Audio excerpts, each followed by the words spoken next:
looking at what the Colts did, they ran the ball, I would say about, I think it was 48, 49% of the time. It's much higher than 43, 44%. And that's going to be the Eagles' way to control time of possession and to win football games and to move the chains. And so, yeah, that's where I just think naturally Miles Sanders is going to get the touches he deserves. And it's going to be 20, 25 a game. And it's going to benefit him and the Eagles going forward.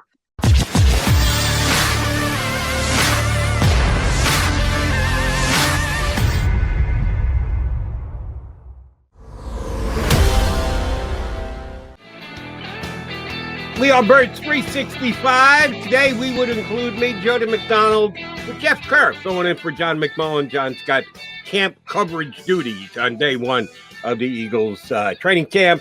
So Jeff has kindly stepped in and is doing a great job filling in for Johnny Mac. Before we went to break, we were running down the 10 things that Jeff thinks he knows, or he's pretty sure he knows.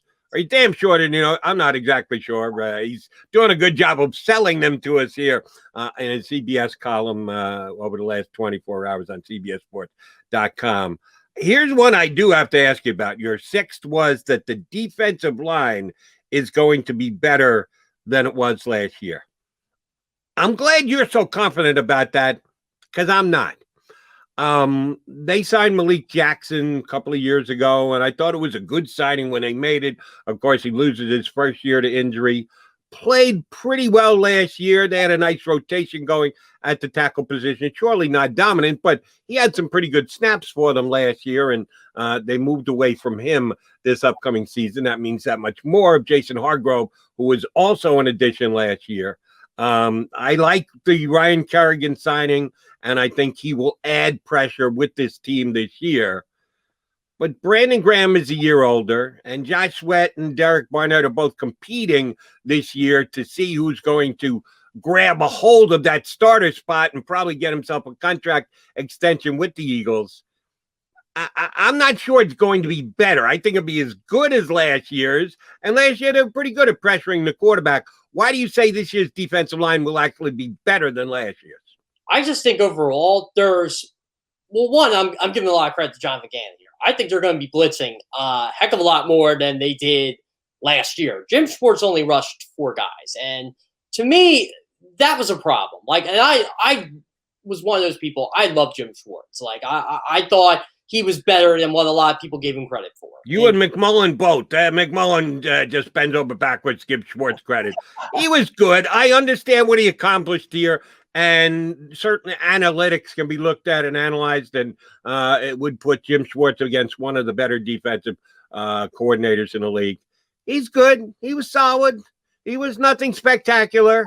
I'm not going to – I didn't shed a tear the day I found out that Jim Schwartz was retiring. I don't know anything about Jonathan Gannon, so we're going to see. It'll be a fun comparison between those two. But, yeah, you and McMullen can have Schwartz. Jim Schwartz. Thanks for the effort, Jim. Appreciate it. Best of luck in your now part-time role in the NFL. He retired for 2 weeks, though, Jody. He went right to Tennessee the minute he got the opportunity. So I thought that was kind of hilarious. I'm like, wow, he really wanted to get out of here because he knew he was out of here, and he knew Doug was out of here. So, yeah, I'll shed a little bit of tear for Jim Schwartz, but I got to give Jonathan Gannon credit. I love how they brought in a young defensive coordinator who's learned under Mike Zimmer, who's learned under Matt Eberflus in Indianapolis, and now he gets to kind of combine what he learned from those two. And one thing I've noticed is there's a lot of zone blitzes. There's a lot of rushing 5-6 guys going after the quarterback. And I think we're going to see a little bit more of the Jim Johnson, Sean McDermott type days a bit, where you're going to get creative with blitz schemes. You're going to be sending the Rodney McLeods of the world, or, you're going to put in a guy like, I like how guys like Milton Williams, the Eagles' 3rd-round pick, they're going to be rushing the passer a little bit more when he's in the game. And I think that's going to be really important for them. I think he's going to be an underrated – I'm not saying he's going to be like a 5-sack guy or anything, but I think he's going to play a little bit of a crucial role behind Javon Hargrave, behind Fletcher Cox, and Hassan Ridgeway. He's familiar with him from Indianapolis. So I kind of like that part of it. But the Ryan Kerrigan thing, that is such an upgrade over Vinny Curry. And he's kind of more like a bailout for if Derek Barnett and Josh Sweat kind of beat each other up competing for the job. You got Ryan Kerrigan in there. I just love how the Eagles are going to use their ends. Brandon Graham, Ryan Kerrigan, Sweat, Derek Barnett, I think Derek Barnett still has 10-sack potential. I think this could be the year Derek Barnett, quote unquote, figures it out because one, it's a contract year, and two, it usually takes 4 years for a defensive end to actually make his mark on the NFL. And I think Derek Barnett showed signs last year, but I really like how he's able to get that bend off the edge. And I think that's going to be really important going forward. So, 49 sacks is going to be tough to top, but I think the pressures, they had 318 pressure, something like that last year. I think that goes up. I think you are going to see a lot more quarterback hits and a lot more quarterback pressures this year. All right. If I set the Derek Barnett sack number at 7.5, you're going over? I'll go over. I'll say 9. Yeah, I'm going under. I'm not as big a Derek Barnett as you are. All right. One other one that you touch on I wanted to get with you is Miles Sanders will get the touches he deserves this year. This one, I'm a big Miles Sanders fan. Derek Barnett, not so much. I'm a huge Miles Sanders fan. I know you are, Mr. Penn State. Not surprised that you're going there. I hope you're right, but I don't know that you're right because I think the Eagles actually upgraded the other running backs in their running back room. I think Kerryon Johnson has a chance to be a productive runner for the Eagles. I think the Kenny Gainwell, the receiver / running back they took from Memphis in the draft, can be a contributing out of the backfield guy for the Eagles. So the fact that they improved some of the other running backs tells me, well, then maybe Miles won't even get as many touches as he did last year. Why do you think he's going to get more here in this year? Is it the new coaching staff? Do you think you've got that good a grasp on what Nick Sirianni is going to do as far as play calling goes? Do you think Miles is actually going to get more touches? See, this comes from watching Colts games over the last 3 years, trying to get a grasp of what this guy is going to do because we're really not sure. So you have to watch old Colts games just to see, okay, what's their tendencies? How are they going to do this? And they really did feature Marlon Mack a lot over the years. And Marlon Mack was essentially their number one running back. And Mack got hurt last year, and you knew Jonathan Taylor was going to eventually be the number one back. And the way the Colts used him at the end of the year, he got his carries, he got his catches. He basically got 20 to 25 touches a game. And I think that's more than enough for Miles Sanders to make an impact on the football game instead of what the 16, 17 he was getting. So you're giving him 5 to 10 extra touches. You're giving Miles Sanders 5 or 10 more chances to have a 70-yard run or have a 50-yard catch like he did his rookie year. You're giving him that, and you could still look. The Colts ran the ball a heck of a lot more, and and the Eagles are going to do this because of Jalen Hurts. They don't need him to throw the ball 50 times a game, and it's the terrible thing to do anyway, no matter who's your quarterback. But you're going to see Boston Scott, Kerryon Johnson, Jordan, whoever, Kenny Gainwell, get those touches with Miles. I expect the Eagles their running backs to combine 30, 35, 40 touches a game at times. And I think that's how is going to be the bread and butter of this offense. So looking at what the Colts did, they ran the ball, I would say I think it was 48, 49% of the time. It's much higher than 43, 44%. And that's going to be the Eagles' way to control time of possession and to win football games and to move the chains. And so, yeah, that's where I just think naturally Miles Sanders is going to get the touches he deserves, and it's going to be 20, 25 a game, and it's going to benefit him and the Eagles going forward. We'll see if it shakes out that way. I'll be okay with it because I think Miles is a talented guy and could, given the chance, have a major breakout year. All right, you say the 3 wide receiver set will be the norm for the Eagles, which means, chances are Zach Ertz isn't here when the season starts. If that's the case, you and I are both on record that we think Devonta Smith can not only hit the ground running, but be a borderline star here in even year number 1. Rager will be the number 2. I'm a Greg Ward guy. All he does, used to be with Chris Carter, all he does is catch touchdown passes. But Greg Ward, all he does is catch 6-yard gains. But he does move the chains and gets first downs. How they've got a lot of guys in camp at the wide receiver position. Opening day roster, how many wide receivers? How would you rank them? How many will they have? And in what kind of order would you put the wide receiver crew? So I think Devonta Smith and Jalen Reagor are locks. I'm pretty certain of that. After that, it's going to be an interesting competition. I will say Quez Watkins makes the roster. I think John Hightower has a role on this team as a default threat. I think Greg Ward actually does make it. And Barrett Brooks was absolutely right earlier. Like J.J. Arcega-Whiteside needs to watch his back because you got guys like Greg Ward on this team.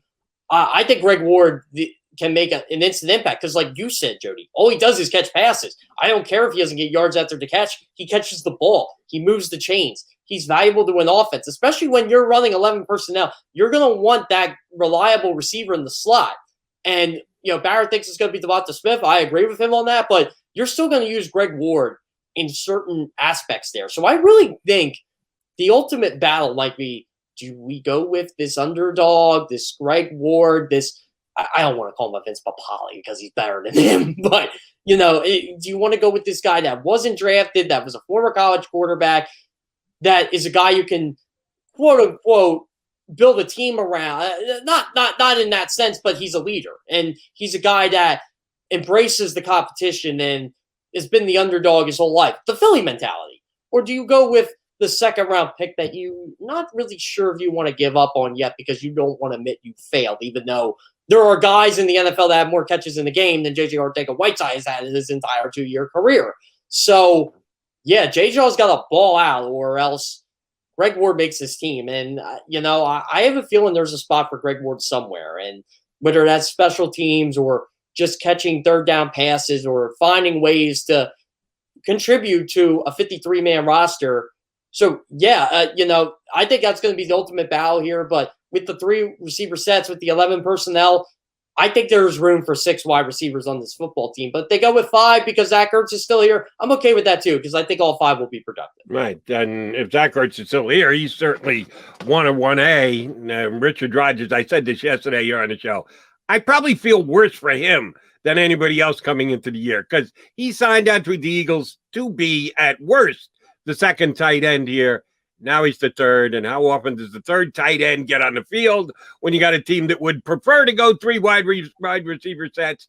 He was productive for the Eagles last year because they had injuries at the tight end position. That's what it may take for him to get back on the field again this year is tight end injuries. All right, and the last thing you put out of your 10 things you think about the Eagles this upcoming season. The linebackers are going to be better than they have been in a couple of years. Yeah, you're going to have to explain that one to me because I'm not sure I see that when I look at the linebacker roster. Well, when you look at the linebackers over 2018, 2019, 2020, it's not a high bar. So that's what I'm going by. You got a point there. That's fair. The last time the Eagles had good linebackers was when, for some reason, they never liked Michael Kendricks when Jim Schwartz was defensive coordinator, even though he was very productive. And Jordan Hicks, for some reason, never liked him, even though he was very productive. So what did the Eagles do? They go on and win a Super Bowl, and they got off to a great start with those 2 as their 2 linebackers. And Alex Singleton led the NFL. He was tied for the NFL lead in tackles after week 6 when he started. And he's got his deficiencies. He's not that great in the pass game, even though he has made plays. But he does have a knack for finding the football. And he's pretty good on special teams. So I feel he can be a starter on this team going forward. And Eric Wilson, you brought him in to obviously be the Mike. He's a natural fit there. I like what Eric Wilson brings to the table. But, yeah, you're right, Jody. After that, you're kind of wondering a bit. Like, TJ Edwards I like too. He's going to be like backup to Eric Wilson, but who's going to back up Alex Singleton? Is it going to be Devion Taylor? Is it going to be Sean Bradley? That's what I'm worried about. Like, do the Eagles even like Devion Taylor anymore? Because he was a Jim Schwartz pick. Like, is Jonathan Gann going to live with this guy? Or is there going to be some guy in training camp that comes out? Like, remember, Jannard Avery converted the linebacker too.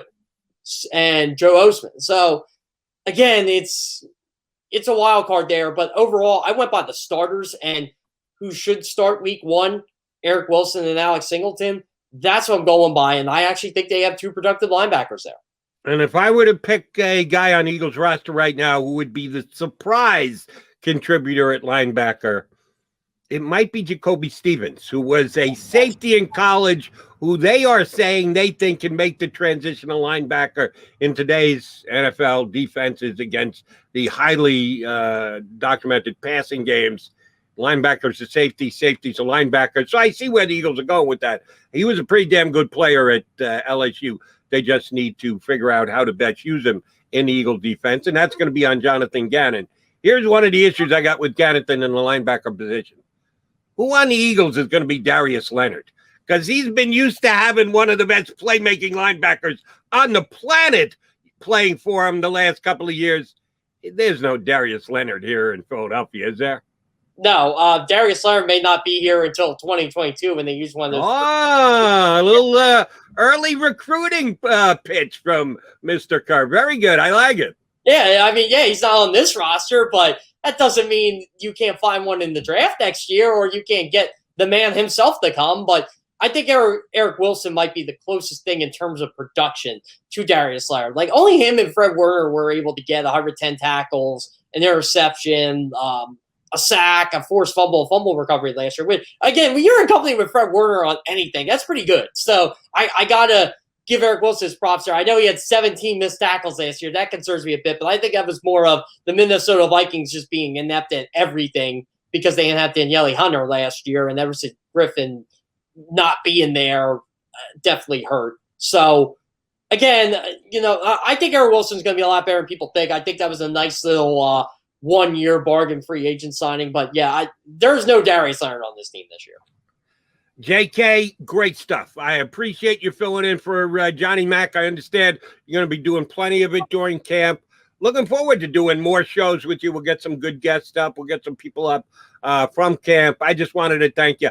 I got exit states left a little early today, so you're going to get to deal with the boss. Nothing like doing your first show and having to do it with the boss. Joe Krause is going to step in and help take you home for the final 20 minutes of today's show. Thanks for jumping in for Johnny Mack today, and we'll do it again, I think, as early as tomorrow. You back again tomorrow, buddy? Yeah, that looks to be the plan. I haven't got my credential situation with the Eagles yet. And I really want to talk football with Barrett at the Novacare Complex and McMullen. I have a feeling like just us three standing together, we'll be coaching that team in no time.